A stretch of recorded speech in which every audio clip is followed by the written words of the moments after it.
Të nërë teleshikues, Asalamu Alaikum. Mirë se vi në ciklin tonë të emisioneve Familja. Kemi folur shumë rreth familjes, rreth të drejtave, rreth detyrimeve, rreth përgjegjësive financiare që ka burri, por që siç e kemi shprehur në emisionet e kaluara, marrëdhënia në çift nuk është vetëm marrëdhënie financiare apo marrëdhënie juridike kontraktuale midis të drejtash dhe detyrimesh, por megjithatë është marrëdhënie njerëzore dhe humane. Nisur nga kjo, sot kemi dedikuar një emision në mënyrë që të trajtojmë se cilat janë ato pikat më problematike, por nga ana tjetër janë dhe zgjidhja pra e problemeve në çift. Si gjithmonë, për të na ardhur në ndihmë dhe për të shtjelluar këto pika që ne kemi marrë pra nga anketat dhe nga sondazhet që janë bërë online, me ne është Hoxha i nderuar Ahmet Kalaj. Hoxha i nderuar, mirë se erdhët. Mirë se gjetëm. Adher para se të hymë, le të themi, pra të bëjmë një prelud të temës, ne shpesh dëgjojmë një ankesë, pra ta nisim nga kultura jonë, kultura e popullit shqiptar, të përgjithshme nga ana grave që thot burri nuk ndryshon. Sepse në momentin që themi ka disa studime, ka disa... mund thotë dhe burrive, po kështu jam unë, nuk ndryshoj. Po, pikërisht. Pra, emisionet tjetër do flasin edhe për gratë, që mos jemi gjashtë. Po, ja, dua të nga njëherë që burrat për shembull kur përballen me atë që faktikisht çfarë kërkohet për tyre si të jenë në raportet bashkëtorë, po unë ky jam nuk ndryshoj dot. Nuk ndryshoj dot, pikërisht. Pra, mund të jetë nga gratë shprehja që ky burrim nuk ndryshon, po mund të jetë nga vetë burrat që vëlla unë kështu jam tani nuk ndryshoj dot. Qartë. Nuk ndryshojmë pse u martova, po duhet më ndryshu vëlla dhe duhet më ndryshu sepse je martuar. Deri dje ke pas jetë më ndryshe, ke pas obligime më ndryshe, ke pas detyrime më ndryshe, ke pas le të themi një mënyrë se si sillesh komplet gjë tjetër, ndërsa sot ke hyrë në një ortakëri e cila fillon këtu edhe vazhdon edhe në xhenet. E si pasojë çdo ortakëri ka ato ndarjet e veta të përqindjes, kapitalit edhe të fitimit, edhe të përgjegjësive, njëkohësisht, edhe të kostove kështu me radhë. Por se shoqëria nuk funksionon, ortakëria, shoqëria aksionere nuk funksionon vetëm me letra dhe me rregulla dhe me ligje, por funksionon edhe me pjesën e karakterit dhe të moralit. Dhe kjo është ajo që ne, domethënë, kemi dëshirë të shohim sot. Pjesën e karakterit, moralit, të sjelljes.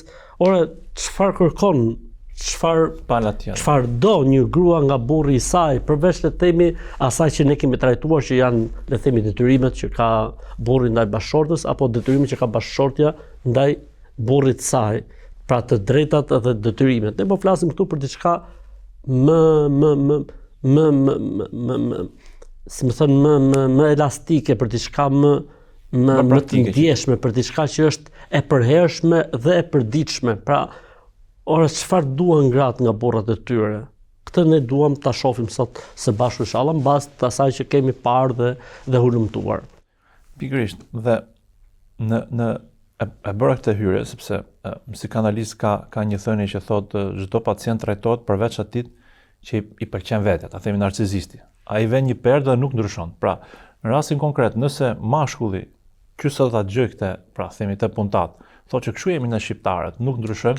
Atëherë këto pikat e tjera nuk japin më efekt. Pra bjen ilaçi poshtë se është i hidhur, le të themi kështu. Si puna atij që tha pse nuk je re, tha kam 40 e sa arsye, tha, po e para tha nuk kisha kmonën, tha. Kështu që tha mos më përmend 40 tjera, tha.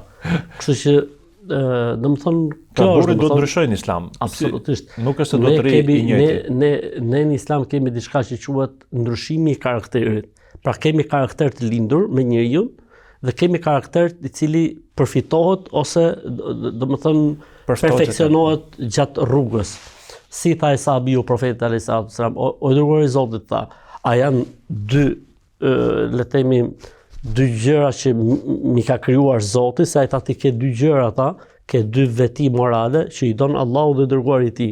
I tha o pejgamberi i Zotit, mi ka dhënë Zoti që është në fillim apo i kam fituar gjatë jetës?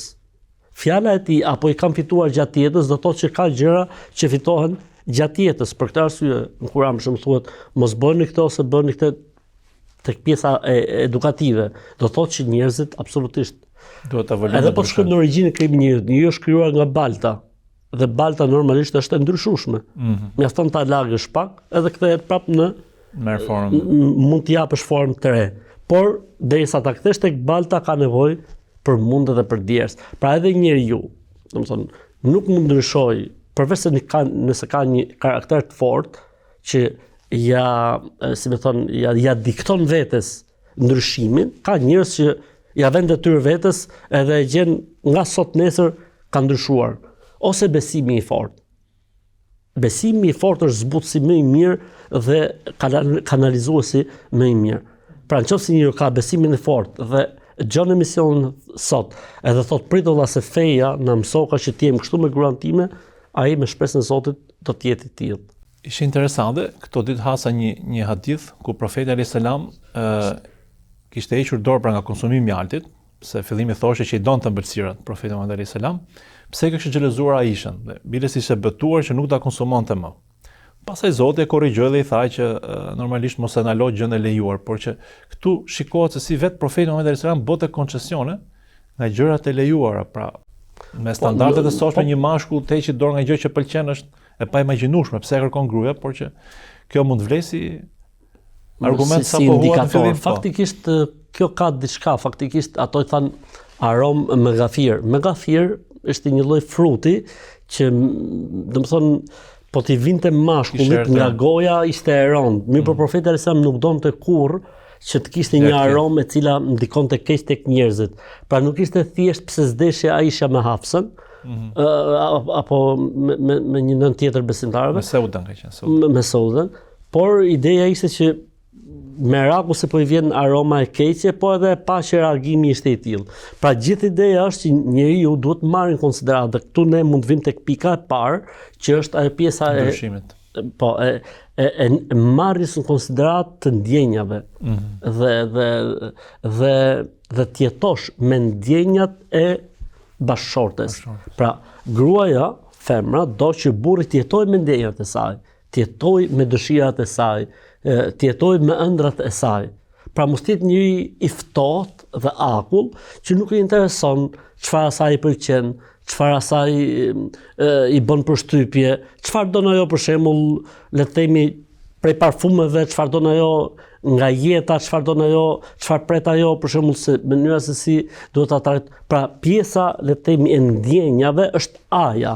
Për këtë arsye gjithmonë kur trajtohet kjo temë është thot pjesa e ndjeshmërisë, e ndjenjave. Pra gruaja, siç e ka krijuar i Madhi Zot, pra ka krijuar ta tillë që është shumë le të themi tek pjesa emocionale.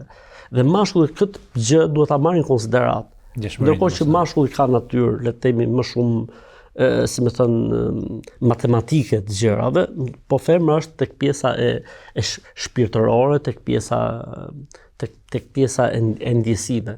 Për këtë arsye në gjithë hulumtimet, po të lexosh, po studosh, gjithë përmendin këtë pjesë që i thon arabisht el-atife. Pra ndjenja, Pra ti duhet të jetosh me ndjenja, ti duhet durosh ndjenja, ti duhet le të themi të shprehësh ndjenja. Dhe ky është një problem tjetër mashkullor, le të themi, që nuk shprehen. Domethënë nuk i shprehen ndjenjat e tyre. Domethënë ai mund të sakrifikojë jetën për bashkëshorten e tij. Ai e sheh atë si gjën më të vyer, më të shtrenjtë të jetës.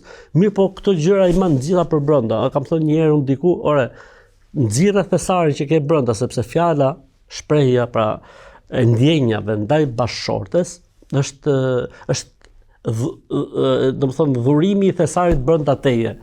Pra ti ke ca thesare brenda që thjesht nuk e jep bashkëshortes tënde. Kjo është mos shprehja e ndjesive. Ndërkohë që me që po flasim domethënë për jetën bashkëshortore, profeti alayhi salam kësaj pjese i ka kushtuar shumë rëndësi. Pra merrej shumë me pjesën ndjesore të bashkëshorteve të tij. Për shembull, pinte aty ku vendoste bashkëshortja e tij buzën. Pra, nëse ajo pinte në një enë, diçka, profeti alayhis salam e kthente ku kishte pirë ajo. Merrte në konsiderat, domethënë ndjesinë. Pra, në momentin që kishte mërzitje, kishte diçka, nuk domethënë e linte situatën derisa të qetësohej, pra nuk ishte ngacmuesi situatës, pra e merrte në konsiderat gjendjen shpirtërore të partneres, të bashkëshortes tij. Pra, kjo është një gjë që ne duhet të kushtojmë rëndësi, ne meshkujt duhet të kushtojmë rëndësi, sepse këtu femra thot po më vlerëson. Dhe domethënë mungesa e kësaj gjë nga ana jon do të gjejmë zagar sa të dush rrugëve, apo në përpunër atje që do t'ia dhurojnë. Qartë. Sepse, domethënë e kanë kuptuar se është një nga grepat, le të themi më tërheqës për femrën, ti shprehësh asaj ndjenjat. Pra bëhet më ekspozuar. Ta marrësh në konsiderat ndjenjën e saj. Qartë. Në bazë të studimeve,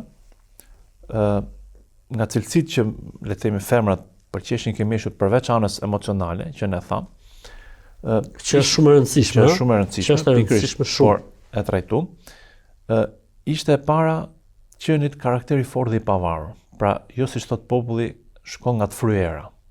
Sa do të jetë mashkull le të themi i pandikueshëm nga tjerët dhe të jetë konsultativ familje. Pra, jo e kundërta, që familje se dëgjon fare dhe vazhdon ndikohet shumë nga shoqëria. Pra është një fenomen shumë i përhapur. Është e vërtetë kjo, domethënë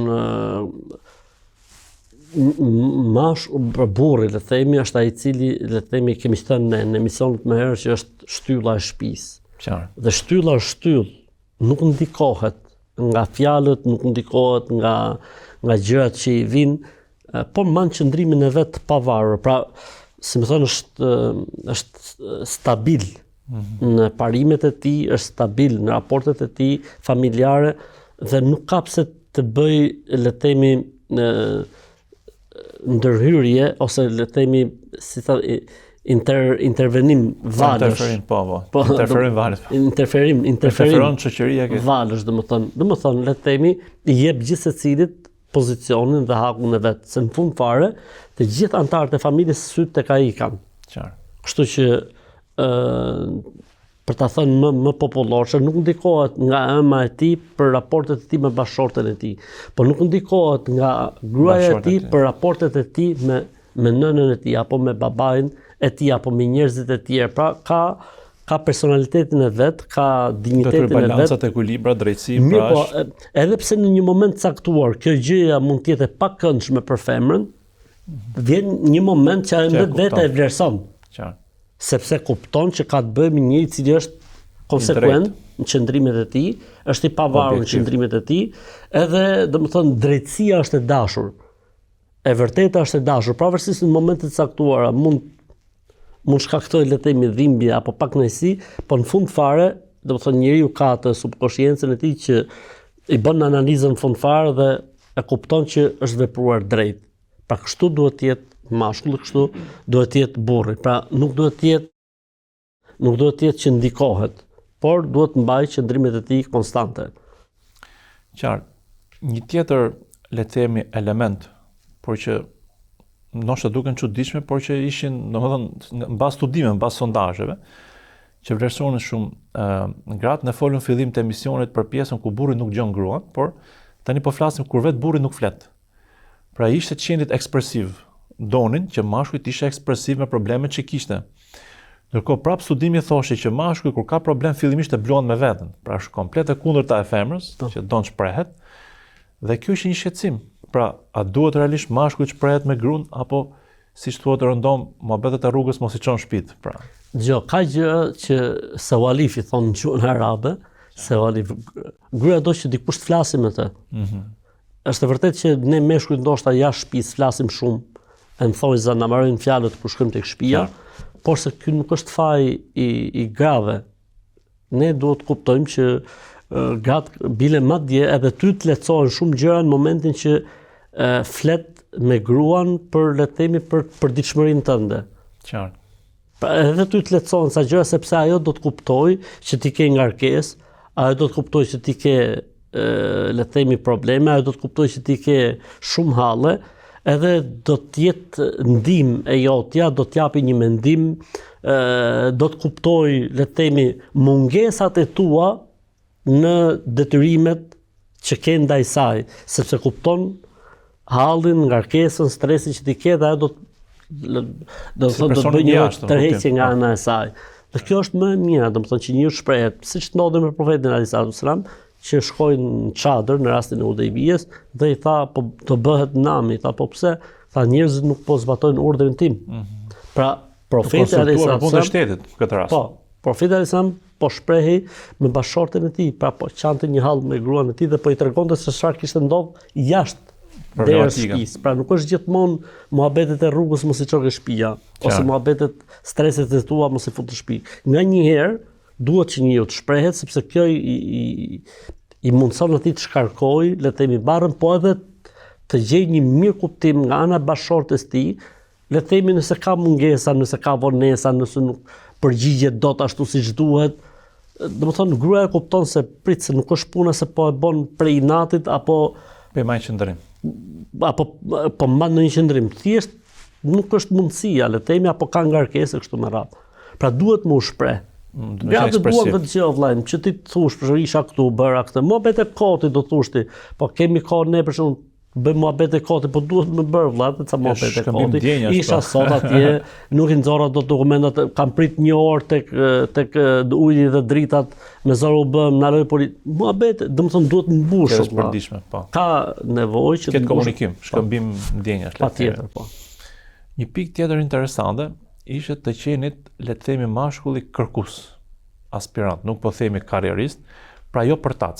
Një mashkull që nuk punonte, dembel, që gratë doshe mashkull punëtor. Sepse logjika është që burri është ai i cili motori i shtëpisë, është ai i cili përgjigjet, është ai i cili barra bie mbi burrin. Dhe normalisht domethënë gruaja mund të kontribuojë në jetën, le të themi, ekonomike, familjare, mund të kontribuojë, okay, por nuk mund të jetë, unë për shembull kam hasur në disa raste që ose më vjen pyetje për shembull që burri nuk punon, punon gruaja, për shembull. Kjo është t'ia fusësh plumbin kokës, a kupton? Sepse nuk ka logjik. Domethënë le të themi rregulli është përmbysur, peshorja është kthy mbrapsht, a kupton? Ndërkohë që ky duhet të jetë burimi i gjithçkaje. Dhe gruaja, okay, mund të kontribuojë, mund të plotësojë diçka, se ndoshta nuk mjafton vetëm burri. Pra burri është aktiv, është i gjallë, përballet me sfidat e jetës, kështu e do gruaja burrin. Nuk e do gruaja burrin që fshihet mas fustanit gruas, apo mbyllet në shtëpi, apo mendon se hallalli është diçka që do të vinë nga qielli, e derisa të vi ajo dita e hallallit, unë çfarë të ndali nga lëmoshat apo nga njerëzit. Normalisht gruaja do burrin aspirante, do burrin që punon, normalisht, po. S'ka dyshim. Një tjetër pikë interesante ishte, le të themi, mos dëgjimi i gruas. Përmendni që gruaja flet, rëndom gjëm, ike se na çave kokën. Pra larg qoftë, po themi, ishte edhe kjo një tjetër pikë. Pra a duhet dëgjuar gruaja edhe kur po themi kështu nuk është muhabet që ja vlen për të dëgjuar ose në syrin e burrit flas. Jo, është domethënë patjetër që duhet dëgjuar, patjetër që duhet pas komunikim domethënë, dhe jo gjithmonë domethënë ato gjëra që ne mendojmë se janë, le të themi, me vlerë për të dëgjuar apo diskutuar, duhet të dëgjojmë, sepse nganjëherë ne nuk mbulojmë, ose në përgjithësi mashkulli nuk mbulon shumë fusha në familje. Dhe vlerësimi i tij mbi gjërat e rëndësishme ose jo të rëndësishme ndonjëherë mund të jetë gabim. Ndërsa gruaja e cila ka, le të themi, barrën më të madhe të kujdestarisë, edukimit, mbulimit të jetës, le të themi, të brendshme, familjare, mund të ketë shumë gjëra të rëndësishme të cilat do të dalin. Okej, mund të ketë dhe gjëra të cilat ndoshta në thojza mund të duken sikur janë humbje kohe, por duhet edhe ajo të shprehet, duhet ajo të flasi, po dikush duhet ta dëgjojë. Qartë. Dhe dikush duhet ta miratojë ose ta korrigjojë. Në momentin që ne nuk lejmë fare hapësirë për ta dëgjuar, atëherë ne domethënë kemi filluar të vëmë një barrierë. Kemi filluar të krijojmë, le të themi, një çarje në jetën bashkëtorë. Ishte interesante se thoshte edhe don ta dëgjosh, thoshte, dhe jo t'japësh mendim, ta ndërpresh, ta kundërshtosh, pra ishte momenti që do më u shpreh. Bashkëshorta dhe mashkulli do të jetë gjusi mirë, pra do të dilë ta dëgjojmë mirë, pa ndërhyrë dhe pa bëjmë një shputje shkurtër dhe rikthehemi sërish në studio.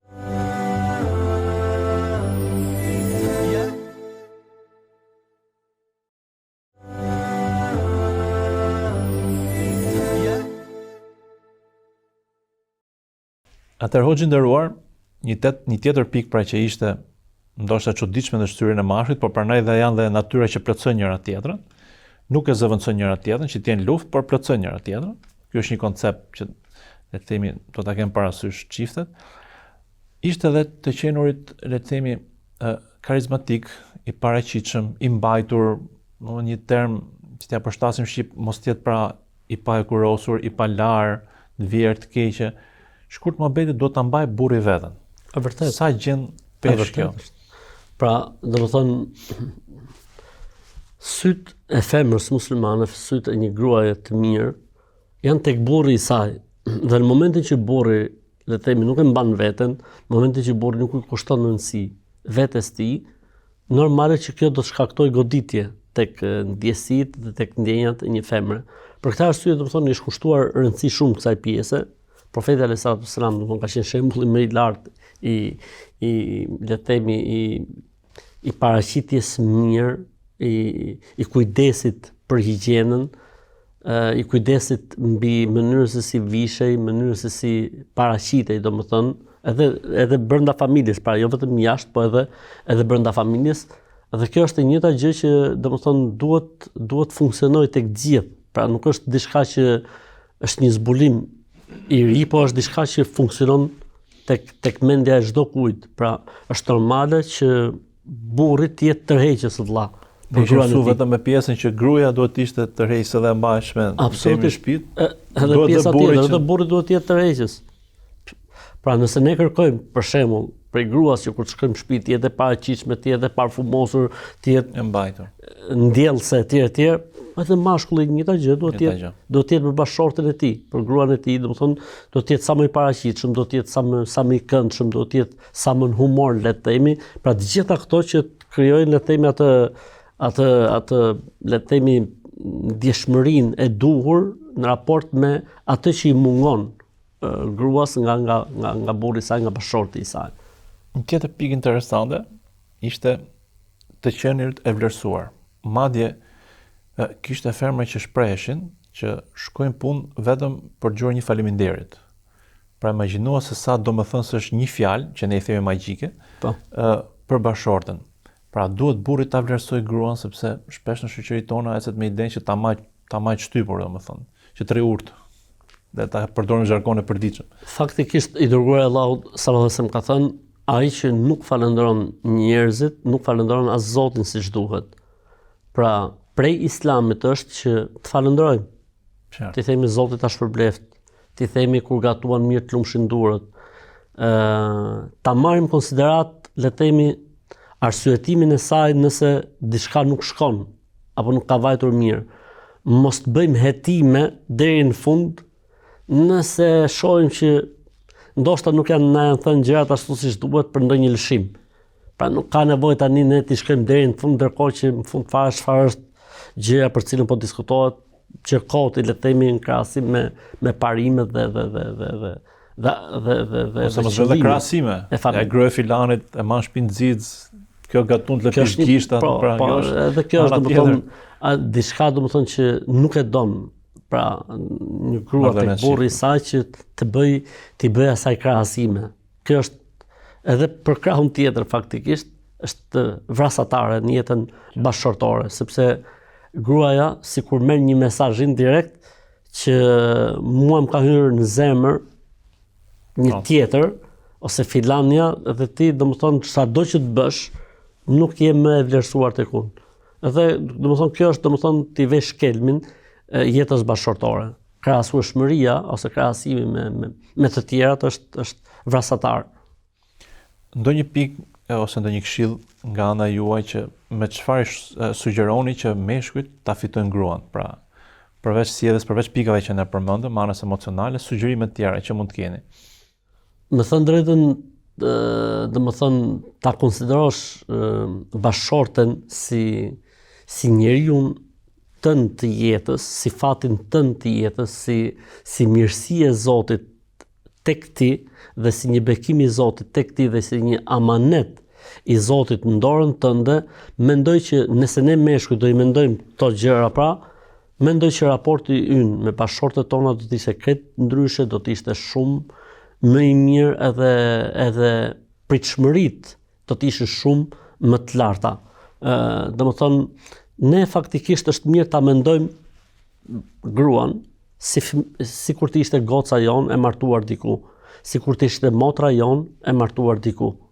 Çfarë do të donte goca jonë tek dhëndri, dhe çfarë do të donte motra jonë tek burri i saj, çfarë do të donte që të ishte dhëndri, çfarë do të donte që të ishte këtë që ne mendojmë se duhet të japi dhëndri gocës apo dhëndri motrës, duhet të jemi ne ato që të japim bashkëshortes tonë. Pra, si më thënë, ta kthejmë nga vetja jonë, edhe pastaj të jemi ne ata cilët nxjerrim mësime për jetën tonë bashkëshortore.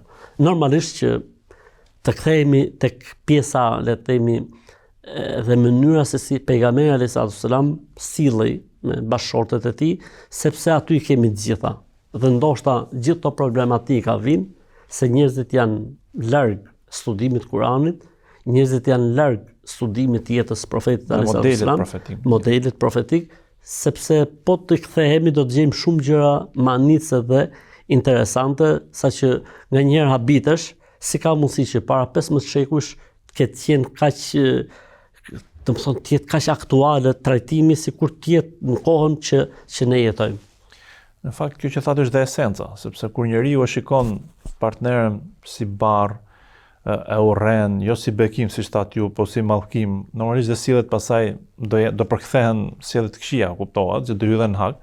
Dhe kjo që thatë është baza, pra ta ndjesh si gjën tane. Përmend dhe herë tjetër, domethënë që është, le të themi, pjesa e romancës, pjesa e shtratit është shumë e rëndësishme, sepse aty shumë, le të themi, mangësi apo pakënaqësi shuhen, edhe domethënë asgjësohen. Pra afrimitetin çift le të jetë fokus gjithmonë, që ti amortizoj gjitha problematikat e jetës.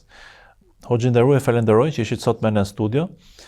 Gjithashtu falenderoj teleshikuesit për vëmendjen që na kushtuan. Pjesa që sot i kemi dhënë drejt grave do kompensohet ndoshta me emisionin e ardhshëm kur do flasim për burrat. Pra, le të themi jo për t'i ngrirë buzëqeshën, por që mos zënë shumë sepse vjen dhe pjesa e detyrimeve në emisionin e ardhshëm. Deri atëherë, asalamu alaikum.